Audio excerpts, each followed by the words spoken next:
To the point UPSC CSC में आपका स्वागत है। और आज 9 अगस्त तो हिंदू के 2 आर्टिकल एडिटोरियल को हम डिस्कस करने वाले हैं और साथ में आपको हैंड रिटन नोट्स मिल जाएंगे वो शॉर्ट्स में। तो जल्दी से स्टार्ट करते हैं। पहला जो आर्टिकल है मैं बताने जा रहा हूँ वो है जन विश्वास बिल को लेके। जन विश्वास bill propose by centre, what is it, क्या इम्प्लीकेशंस हैं, क्या कंसर्न है। आजकल बहुत ज़्यादा न्यूज़ में है, आप पाएंगे इसको हर दूसरे दिन इस पर कोई ना कोई एडिटोरियल डिस्कशन कुछ ना कुछ चल रहा है। कल भी हमने जो डिस्कस किया था एक एडिटोरियल, उसमें ये बताया गया था कि कहीं ना कहीं ये सेपरेशन ऑफ पावर के अगेंस्ट भी जा रहा है। देखते हैं आज क्या है इसमें। कुछ क्वेश्चन है कि क्यों इस पर इतने डिस्कशन चल रहा है, वेरियस स्टेक होल्डर्स के बीच में एडवांटेजेस क्या है और कॉमन मैन को क्या कोस्ट करने वाला है। सबसे पहले इसका एम बताया गया है इस आर्टिकल में कि जनरल एम क्या है, ease of living and ease of doing business. Ease of living करेगा, ईज़ ऑफ डूइंग बिजनेस करेगा। मेन चीज़ क्या है इसके अंदर, इसने प्रपोज करे हैं एक्ट ने 183 प्रोविज़न्स इन 42 सेंट्रल एक्ट। 42 सेंट्रल एक्ट में जो कि 19 मिनिस्ट्रीज़ के डिपार्टमेंट के अंडर में आते हैं उनको डीक्रिमिनलाइज कर दिया गया है। ठीक है, डीक्रिमिनलाइज करने का मतलब ये है कि उनमें कोई भी इम्प्रिजनमेंट नहीं होगा, आपको उस चीज़ की पेनल्टी पे करनी पड़ेगी। और जब पेनल्टी पे करनी होती है, आपको कोई क्रिमिनल चार्जेस नहीं लगते हैं, आप पे कोई फ़ाइन नहीं लगता है, तो उसमें कोर्ट का रोल ख़त्म हो जाता है। तो लास्ट एडिटोरियल में डिस्कस किया गया था कि कैसे पावर जुडिशरी से ब्यूरोक्रेसी की ओर शिफ्ट होगी, that will go against the separation of power doctrine. तो ऑलमोस्ट हर एक मिनिस्ट्री डिपार्टमेंट इंक्लूड हो रहा है, क्योंकि 19 मिनिस्ट्री इंपॉर्टेंट सभी आ गई, जैसे agriculture, environment, media, publication, health. इस आर्टिकल में स्पेसिफिकली हेल्थ सेक्टर पे फोकस करा गया है कि उसमें क्या इशू क्रिएट होंगे इस इन एक्ट्स को डिक्रिमिनलाइज करने पे। सबसे पहले फ़ाइन को पेनल्टी में चेंज कर दिया गया है। इसका मतलब कोर्ट प्रोसिक्यूशन रिक्वायर नहीं है। ठीक है, penalty you can pay directly to the bureaucrat और वो अपने हिसाब से पेनल्टी आप पे लगा सकते हैं। उसके अलावा imprisonment as a punishment remove कर दिया गया है। इसको ही बोलते हैं इन 2 पॉइंट को डिक्रिमिनलाइज करना। क्रिमिनल चार्ज से आप हट चुके हैं, कोर्ट केस से आप हट चुके हैं। ठीक है, अब कंसर्न जो इसमें मेन डिस्कस करा गया आर्टिकल में वो करा गया है, एक तो एक्ट है ड्रग्स एंड कॉस्मेटिक एक्ट 1940। तो जो भी हम दवाइयाँ यूज़ करते हैं, इंडिया इज़ वॉल्यूम के मामले में वर्ल्ड का लार्जेस्ट मैन्युफैक्चर है। ठीक है, फार्मास्यूटिकल इंडस्ट्री हमारी बहुत बड़ी है, तो उसमें हमने ईज़ कर दिया है। इसका मतलब जो कई सारे प्रोविजंस हैं उसमें आपको कोई भी जो है क्रिमिनल चार्ज नहीं लगने वाला है। इस एक्ट में जो है import, manufacture, distribution, sales of drug, cosmetic, ये किसी भी तरीके की सेल हो रही है ड्रग या कॉस्मेटिक या डिस्ट्रीब्यूशन, मैन्युफैक्चर हो रहा है या फिर इंपोर्ट हो रहा है, उस सबको रेगुलेट करता है। तो उसमें सब में कहीं ना कहीं प्रोविज़न में चेंजेस आएगा जन विश्वास एक्ट के बाद में। पब्लिक हेल्थ पे कैसे इम्पैक्ट डालने वाला है ये, सबसे पहले जो मैन्युफैक्चर होते हैं, ठीक है, अगर वो नोट ऑफ स्टैंडर्ड क्वालिटी की मेडिसिन्स बना रहे हैं या कॉस्मेटिक प्रोडक्ट बना रहे हैं, तो ऐसा करने के बावजूद भी वो बच सकते हैं पेनल्टी से या किसी भी क्रिमिनल चार्ज से।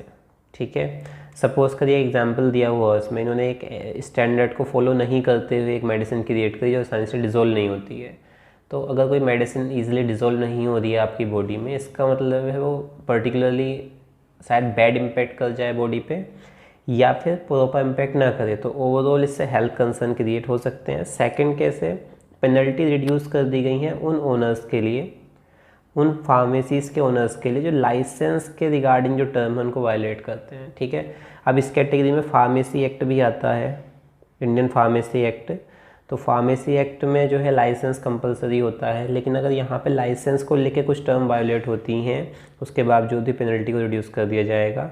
इससे कंसर्न्स हो सकते हैं क्योंकि जो प्रॉपर एजुकेटेड नहीं है, डिग्री होल्डर नहीं है, मे बी वो किसी तरीके से लाइसेंस ले लें या वायोलेट करके कोई कर रहा है लाइसेंस टर्म्स को, प्रॉपर क्वालिफाइड नहीं है लाइसेंस लेने के लिए, तो हो सकता है उसको प्रॉपर नॉलेज ना हो या वो प्रॉपर मैन्युफैक्चरिंग ना कर पाए, प्रॉपर प्रैक्टिस ना कर पाए, तो उससे कंसर्न्स हो सकते हैं। अब बाद में इन्होंने कहा गया है कि जो इंडियन फार्मास्यूटिकल सेक्टर है वो ऑलरेडी हमारे यहाँ पे जो है एक्सट्रीमली लैक्स रेगुलेशन है, काफ़ी रेगुलेशंस को ढीला करा हुआ है, टाइट रेगुलेशंस नहीं है। कुछ स्कैंडल सामने आए थे, उन्होंने स्कैंडल का नाम मेंशन नहीं करा बट बताया है कि मेड इन इंडिया कॉन्सेप्ट से जुड़े हुए वर्ल्ड में कई जगह हमारी मेडिसिन को लेकर कुछ स्कैंडल ओपन हुए जिसमें क्वालिटी कंसर्न्स और fake medicine kind of thing जो है आई, लेकिन इन्होंने डिस्कस नहीं करा प्रॉपर इसमें। तो जब लैक्स रेगुलेशंस थी तो अब तो नीड ये थी कि हम उसको टाइट करें, टाइटनिंग नॉट एनकरेजिंग, बट कहीं ना कहीं जन विश्वास एक्ट उसको एनकरेज करेगा क्योंकि आप तो और फ्री हो जाओगे। तो यही ये आर्टिकल बताना चाह रहा है। गवर्नमेंट ने क्या रिस्पॉन्स दिया अपना फाइनली, गवर्नमेंट ने कहा कि हमारी फार्मेसी जो है वर्ल्ड की टॉप फार्मेसी है, हमें बेस्ट मेडिसिन प्रोवाइड करनी है, बट साथ में ये भी ध्यान रखना है कि जो बिजनेस हैं उनको बेनिफिट रीजनेबल दिए जाएँ, ठीक है, बिजनेसेस को डिस्करेज ना किया जाए। इसलिए थोड़ा सा लॉस को रैशनलाइज करने की ज़रूरत है, बैरियर्स हटाने की ज़रूरत है उनके लिए, जिससे ग्रोथ हो सके बिजनेसेस की, ठीक है, वो एक इम्पोर्टेंट पहलू है। तो गवर्नमेंट ने ये कहा है कि अगर हमें ग्रो करना है फार्मेसी को आगे जाके तो हमें फोकस करना पड़ेगा कि पर्टिकुलर ग्रोथ होती रहे, जिसके लिए इन लॉस को थोड़ा रैशनल करना और बैरियर्स को हटाना ज़रूरी है, ठीक है। अब ये एक पार्ट है, इस पर broader opinion you can't generate with one editorial या आर्टिकल, ये वन साइड है। गवर्नमेंट इस एक्ट को लेके आई है तो उसके भी कुछ प्रॉपर उन्होंने भी कुछ सोचा होगा, तो वो आप ज़रूर देखिएगा, धीरे धीरे आर्टिकल में चीज़ क्लियर होती चली जाएगी। तो दूसरा आर्टिकल है climate events and umbrella for urban health. अभी हाल ही में मानसून का इम्पैक्ट आप सबने देखा, अलग अलग पार्ट्स में कंट्री के अलग अलग तरीके से मानसून ने इम्पैक्ट किया, कहीं पर रेनफॉल बहुत ज़्यादा हुई है, फ्लड्स वगैरह आई हैं। बट इस आर्टिकल में उसकी बात नहीं करी गई, इसमें पोस्ट मानसून टाइम की बात करी गई है कि उसके जाने के बाद में क्या चैलेंजेस आते हैं। तो सबसे पहले इसमें ये बताया जनरल की लास्ट डिवॉस्टेशन देखने को मिला मानसून सीजन में। साइक्लोन आए, बिपरजॉय आया था अरेबियन सी में, वेस्टर्न पार्ट में काफ़ी बारिश हुई, इससे डिवास्टेशन हुआ। फ्लड्स आई नॉर्थ ईस्ट स्टेट में, रेन्स हुई नॉर्थ इंडिया में, दिल्ली वगैरह में फ्लड देखने को मिला और माउंटेन एरिया में। बट अब बात करते हैं प्रेजेंट टाइम की, जब पोस्ट मानसून पीरियड की ओर हम जा रहे हैं तो क्या चैलेंजेस आएंगे। तो मेन चैलेंजेस होते हैं common water bacterial borne disease, बीमारियां फैलती हैं जैसे टाइफाइड, कोलेरा, मलेरिया, डेंगू, ये सब रेन अफेक्टेड एरिया की बहुत कॉमन डिजीज़ हैं जिनका डायरेक्ट रिलेशन जो है रेन से होता है, पानी इकट्ठा होने से होता है। अब इन्होंने बात करी है इस आर्टिकल में कि वल्नरेबल ग्रुप कौन से हैं सबसे ज़्यादा जिनको प्रॉब्लम होने वाली है। तो house hold in urban area, शहरों में रहने वाले लोग, स्पेसिफिकली स्लम और अर्बन पेरीफेरी। अर्बन पेरीफेरी क्या होता है, एक सेंटर अर्बन एरिया होता है, उसके चारों ओर का एरिया उसको पेरीफेरी बोलते हैं। सेंटर एरिया जो होता है अर्बन एरिया, जनरली उसमें फैसिलिटीज़ अच्छी होती हैं बट आसपास के एरिया में कोई इंफ्रास्ट्रक्चर प्रॉपर नहीं होता है। स्लम्स एरिया भी पेरीफेरी में लगते हैं। इन एरिया में रहने वाले लोग पॉवर्टी में रहते हैं, ठीक है, इनफॉर्मल सेक्टर में वर्क करते हैं। And if you are in informal sector, आपको कोई सोशल सिक्योरिटी बेनिफिट्स नहीं मिलते हैं, तो आपकी वल्नरेबिलिटी में वो और एड ऑन हो जाती है प्रॉब्लम्स। करना क्या है, हेल्थ सिस्टम को रिबिल्ड करना है। इसके लिए क्या करा जाएगा, एक सिस्टमेटिक और कोऑर्डिनेटेड एफर्ट, स्टेट आपस में मिलके करेंगे इसको, जब भी प्रॉब्लम सॉल्व आउट हो पाई। क्योंकि माइग्रेशन होता है, लोग एक जगह से दूसरी जगह जाते हैं तो उसमें प्रॉब्लम पड़ता है। साथ में मिलके एक सिस्टमेटिकल वे में एफर्ट लगाने पड़ेंगे। इस टाइप की लाइन आपको जनरली कहीं भी आप लिख सकते हो, किसी भी आंसर में you can use this kind of line कि we required a systematic and coordinated effort between states, लिखा है यहाँ पे between different stakeholders, specifically इसके लिए कहीं भी यूज़ कर सकते हैं। अर्बन प्राइमरी हेल्थ सिस्टम को रिबिल्ड करना पड़ेगा, इन्होंने ये कहा है। प्राइमरी हेल्थ सिस्टम जो होता है, जनरल बीमारियां उसमें देखी जाती हैं, फर्स्ट केयर वही होती है आपकी। हमारे यहाँ पे प्रॉब्लम क्या है, लो इन्वेस्टमेंट है, लो पब्लिक स्पेंडिंग है, पब्लिक एक्सपेंडिचर जो है वो काफ़ी कम होता है प्राइमरी हेल्थ सिस्टम पे। इसका one of the main reason ये है कि सेंट्रल गवर्नमेंट इतना पुश कर नहीं पाती है और जो लोकल बॉडीज़ हैं जिन पे मेन रिस्पॉन्सिबिलिटी होती है इन सिस्टम को डेवलप करने की, उनके पास में रेवेन्यू सोर्स लिमिटेड है। तो डिफरेंट पार्ट है पढ़ने के लिए, हम इसको लोकल गवर्नेंस में पढ़ते हैं कि लोकल बॉडीज़ पे फंड्स की कमी रहती है, रेवेन्यू जनरेट नहीं कर पाती, रेवेन्यू थोड़ा सेंट्रलाइज हुआ पड़ा है, इस वजह से उनको प्रॉब्लम होता है। इन्होंने कहा है कि हमको ज़रूरत है कि स्पेशल फंड बनाने की जो आए किसी स्टैट्यूटरी इंस्टीट्यूशन से, जैसे फाइनेंस कमीशन रिकमेंड करे एक स्पेशल फंड के लिए जो रिलेटेड होगा सीधे अर्बन प्राइमरी हेल्थ सिस्टम से, उसको बूस्ट करने के लिए, उसका इंफ्रास्ट्रक्चर डेवलप करने के लिए, अच्छी फैसिलिटीज़ देने के लिए। लास्ट में इन्होंने बताया है कि कोविड-19 के एक्सपीरियंस से हम क्या सीख सकते हैं और आगे और क्या करा जाना चाहिए। तो जब कोविड-19 आया तो हमको रियलाइज़ हुआ कि पब्लिक हेल्थ इमरजेंसी के टाइम में हमें कोऑर्डिनेशन की ज़रूरत है, साथ की ज़रूरत है सबके। किस टाइप के साथ की? कोऑर्डिनेशन, कोऑपरेशन की। कई सारे एक्टर्स जैसे नॉलेज डेटा शेयर करने के लिए, प्रिवेंटिव क्यूरेटिव फंक्शंस परफॉर्म करने के लिए, मतलब in any area we need coordination and cooperation. ये हमारी लर्निंग है कोविड-19 एक्सपीरियंस से कि सब डिपार्टमेंट कनेक्टेड हों proper, different stakeholders connected हों प्रॉपर, तो आसानी से टैकल किया जा सकता है हेल्थ इमरजेंसीज़ को।